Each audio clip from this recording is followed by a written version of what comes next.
Bà chung đi xu này thì con thì camera Galaxy S23 Ultra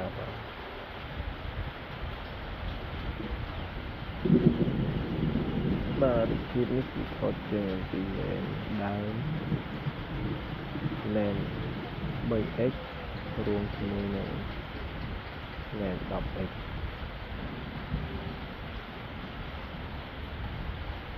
បាទ lens នេះគឺ lens 10x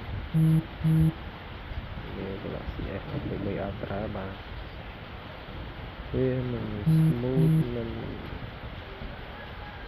ល្អដូចកាមេរ៉ាទូរស័ព្ទថ្មីៗដែលទើបចេញ2021ទេប៉ុន្តែវាគិតថាវាក៏មិនចាញ់ប្រហែលដែរពេលតែគុណភាពវាគឺថតបានល្អជាពិសេស lens 10x របស់វាគឺថត zoom បានច្បាស់បាន smooth ទប់នឹងខកអែមដែរបាទហើយទាំងមកគាត់អាចមើលបានគុណភាព S23 Ultra lens 10x បាទវាគឺ lens 10x និងវាគឺ lens ដើមគឺ Ultra wide បាទ